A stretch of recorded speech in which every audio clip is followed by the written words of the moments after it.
This is Win News. Tonight, Weather Bureau hit by internal tropical low. Residents resort to graffiti to get their voices heard. And firefighters stage a dramatic rescue. Good evening, welcome to Win News. I'm Paul Taylor. First tonight, staff at the Rockhampton Meteorological Office are taking industrial action following 3 years of failed pay negotiations. The union says it is a last resort amid job insecurity as the Bureau moves to automate its services. Bureau of Meteorology staff who are union members aren't responding to media requests or updating social media with weather information. When a Chinese crude coal ship, which has been stranded off the coast of Gladstone for over a month, looks finally set to sail. The ship's been detained by Australian authorities after the 20-man crew stopped receiving wages. But the Australian Maritime Safety Authorities confirmed it has had positive discussions with the bulk carrier's owners over the course of the week. AMSA says the ship will resume its voyage in the near future. Authorities will carry out a final inspection before the tanker departs. Residents of Kawana who've been calling for a footpath to be constructed have gone to great lengths to have their voices heard. A bold message reading, "RRC, we want a footpath," has been spray painted on a fence along Farm Street. Rockhampton Regional Mayor Margaret Strelo says the property owner was required to construct a footpath. It's now in Council's hands as part of an intersection upgrade and has been in the pipeline for years. The footpath really can't be installed until we at least know what the intersection is going to look like. Council's in the design stage and the Mayor says she has asked for work to be progressed. No one has owned up to the graffiti yet. The Mayor has condemned the actions of the vandals, but no formal complaint has been made to Council. Katter Australia Party leader Robbie Katter has come out swinging against the state government. He's furious about its response to the findings of the Rural Debt and Drought Task Force. The Palaszczuk government wants to ensure that financial disputes between farmers and banks can be resolved with the help of mediators. But Robbie Katter says that doesn't go nearly far enough.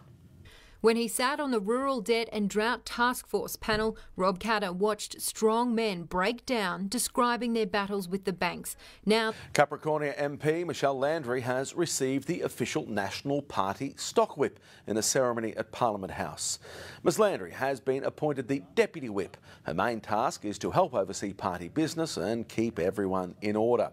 She received the whip alongside Dawson MP George Christensen, who was appointed Chief Whip. It's about time we hand the whip over. This is what's going to happen to people if they don't turn up to divisions. Ms Landry says she's very keen to crack the whip to ensure her fellow MPs attend party room meetings. Queensland Fire and Emergency crews scaled the cliffs of the Capricorn Coast today, carrying out daring rescue drills.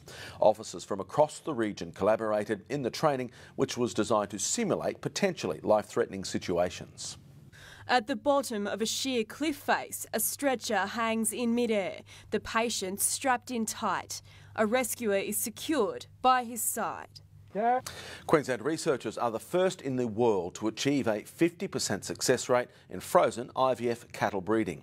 It's hoped the frozen embryo technology will soon be able to help genetically supercharge cattle herds across Australia and the world. This is beef breeding of the future.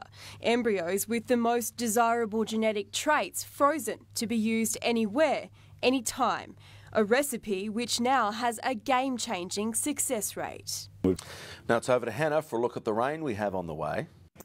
Thanks, Paul. Well, most of central and southern Queensland will pick up at least 25 to 50 millimetres of rainfall over the next 4 days. And now most of the rainfall is going to start to develop into Friday and Saturday. I'll be back at the end of the bulletin, though, with all the details. See you then, Hannah. Thank you for that. Coming up next on Win Local News, new disability housing for Rockhampton, and the kids take on the country's best basketballers.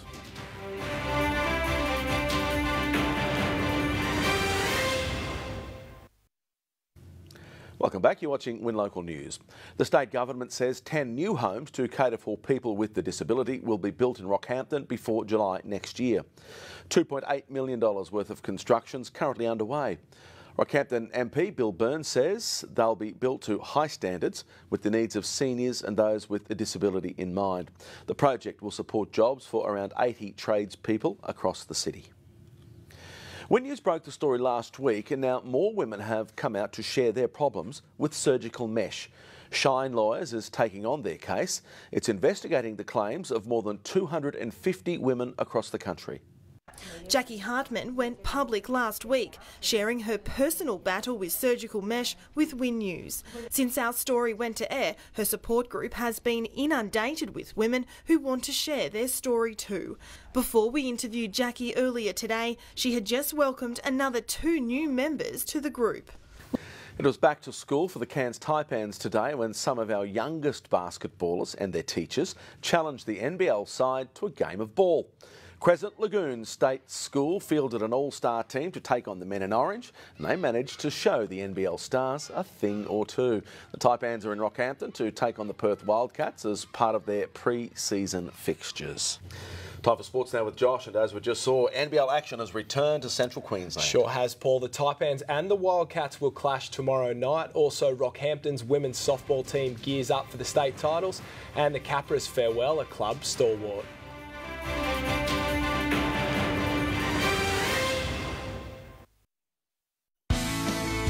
This report brought to you by Harvey Norman. Experience the best. Good evening, welcome back. Capras hooker Ian Webster has announced his retirement from the Queensland Cup after 115 games for CQ. The club stalwart says he made the decision several months ago when a ruptured ACL ended his 2016 season. It was his 7th season in Capra's colours, and halfway through it, Ian Webster knew it would be his last. As we heard earlier, the Cairns Taipans have arrived in CQ ahead of their pre-season double-header against the Perth Wildcats. Teams will have their first hit-out tomorrow night at Hegvold Stadium before backing up at CQU on Saturday. The Taipans will spend the next 6 days in Central Queensland. Rockhampton is the home base of the team's major sponsor CQU, and the university campus will host the side as it prepares for the season ahead. Rockhampton women's softball team is preparing for the Queensland state titles at Redlands in Brisbane. Coach Merv Downing is confident the side can better last year's 10th place finish, but says the southeastern teams will be hard to beat. Outlaws has been a dominant force in the local softball league all year, and that continued right through to the end. Now to preview tomorrow's race meeting at Callaghan Park, here's Russell Leonard. Well, punters, Callaghan Park race tomorrow. This meeting being presented to you by DC Motors. Not only do they have the race day, but the big sales extravaganza on Friday and Saturday. I can tell you the track's in great order. Kick things off with the running of the first at 1:20. Tony Penland started in his new role as CEO at the RJC here this week. We caught up with him at the track this morning. Well, the patriarch of the Penland family, your dad Ray and yourself, have raced a lot of good horses over the years. What's been the best of them? Midnight Avenue would have to be the best, Russell. Multiple Brisbane winner.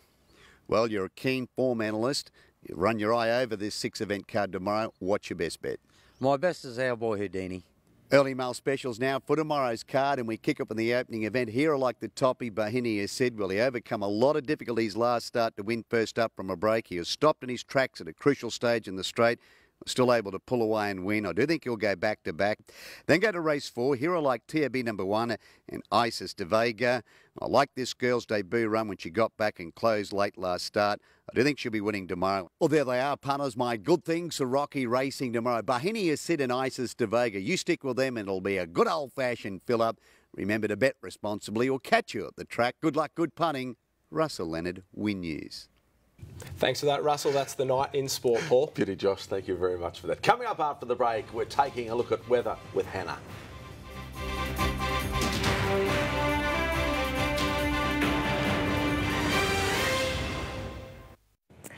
Good evening, everyone. We've got fine weather forecast around the region tonight, but a couple of showers may develop tomorrow for eastern areas. Now, later this week, we've got quite a bit of rainfall that is forecast to move in from the west. It should affect the central highlands on Friday, moving into the Capricornia region, then offshore during Saturday. I'll have all those details though shortly. Thank you to Kathy Draper for tonight's weather shot. This one was taken of some dark skies over Bluff, and hopefully we'll see plenty of where that came in from later this week. And I hope you do get some much needed rainfall at your place. Now, if you have some weather shots you would like to share with us, just jump online and send me an email, or you can contact me via my Facebook and Twitter account. My address is up on screen. It's Hannah J. McEwan. Now, with a bit of cloud cover around last night and fairly high humidity levels, those overnight lows, as you can see, were on the mild side. 17 degrees for Rocky last night was 7 above normal and 7 degrees above average for St Lawrence as well with 18. If you were in Emerald today, we recorded 27 this afternoon. Springsure 13 overnight, 5 above average, and 25 was your top temperature. So as we round out winter across Queensland this evening, it is looking partly cloudy for eastern parts. We've got this main area of cloud moving in from the west, and with that a few showers and some storms this evening. They'll mostly be impacting the southern inland. Some of those may reach the southeastern parts this evening, but apart from that, it is looking mostly dry across the state. We have got that main rain event forecast so later this week. An initial flood watch has already been issued for western and southern central Queensland, with that heavy rainfall likely to lead to flooding. You can see here we've got heavy rain will develop over the next 24 hours for western parts of Queensland, pushing inland into Friday and Saturday and moving offshore fairly quickly. And you can see that heavy rain extending down into parts of New South Wales as well. So tomorrow is looking partly cloudy. We've got some morning fog. A couple of showers are possible for northern parts of the district throughout the day. 26 degrees for Rocky, 15 tonight, 16 to 25 for Gladstone. For the central highlands, it's looking partly cloudy tomorrow. We'll see some rainfall develop later this week, though, a top of 27 degrees for Emerald and Clermont tomorrow. Easterly winds up to around 20 knots offshore, seas reaching 1.5 metres, and swell tomorrow up to around the 1 metre mark. At low tide for Rosalind Bay tomorrow is at 3:12, 3:18 for Gladstone. High tide tomorrow is at 9:15. We've got the sun rising in Rocky at 6:09, setting tomorrow at 5:47. So as we kickstart spring in Rocky, just a slight chance of some light morning showers, a top of 26 degrees in Rocky, 27 on Friday with some heavy rainfall starting to develop from the west. It will push through into Saturday as well, clearing though for Father's Day on Sunday. So have a wonderful evening, everyone, and Paul, back to you. Hannah, thank you very much for that. Now for a look at tonight's top stories. Staff at the Rockhampton Meteorological Office are taking industrial action following 3 years of failed pay negotiations. Bold graffiti targeting Rockhampton Regional Council has emerged in Kawana, calling for a footpath to be constructed. And Queensland Fire and Emergency crews scaled the cliffs of the Capricorn Coast today, carrying out daring rescue drills. When's local and national news continues with the project next. If you have a story you'd like us to follow up, we're on Facebook and Twitter. I'll see you tomorrow night at 6. I'm Paul Taylor. Good night.